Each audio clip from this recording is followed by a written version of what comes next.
अस्सलामुअलैकुम वरहमतुल्लाहि वबरकातुहू। उम्मीद है आप लोग सब खैरियत से होंगे।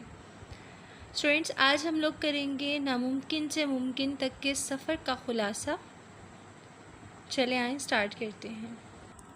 स्टूडेंट्स, जैसा कि आप लोग जानते हैं कि मेरी हमेशा यही कोशिश रहती है कि आपको मैं वो मटेरियल दूँ ख़ुलासे में जो हमारे ज़्यादातर वर्ड्स जो हैं क्वेश्चंस में इस्तेमाल हुए हों, और मैंने आज भी पूरी कोशिश की है बहुत ही शॉर्ट करने की और वो मटेरियल यूज़ करने की जो ऑलरेडी आप लोग याद कर चुके हैं। चलें स्टार्ट करते हैं। अपनी मार्जिन लाइन ड्रॉ करें, नोटबुक पे डेट एंड डे मेंशन करें और 604 से ऊपर हेडिंग दे खुलासे की। पेन से लिखना स्टार्ट करें। मिड्स में जो वर्ड्स हाईलाइट हैं वो आप राउंड टिप से साथ साथ हाईलाइट करते जाइएगा।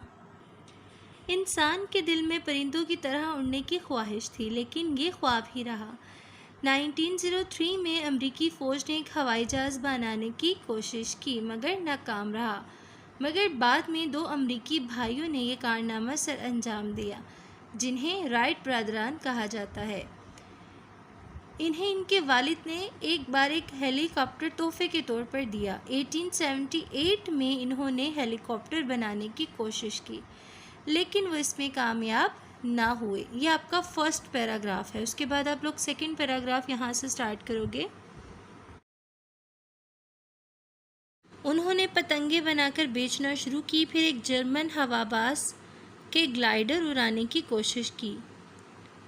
उड़ाने की कोशिश की वजह से राइट ब्रदरान ने दो जहाज़ बनाने का सोचा। वो 1900 और 1902 तक, मतलब 1900 से लेकर 1902 तक मुसलसल तजुर्बे करते रहे और आखिरकार 1903 मतलब 1903 में कामयाब हो गए। 17 दिसंबर को उन्होंने 12 सेकंड की परवाज़ की। 1908 में वेल्बर फ्रांस गया और अपने जहाज़ की मदद से 90 मीटर की बुलंदी पर उड़ा। वेल्बर कामयाब हुआ तो अमेरिकी का जंगी महकमा जहाज़ खरीदने पर तैयार हो गया। यूँ राइट ब्रदरान हीरो बन गए।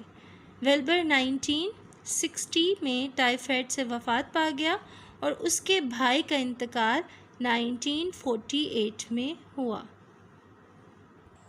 जी स्टूडेंट्स, तो ये था आप लोगों का ख़ुलासा। बिल्कुल शॉर्ट सा मैंने आप लोगों के लिए रेडी किया था, बहुत इजी था। इसको लिखें, याद करें।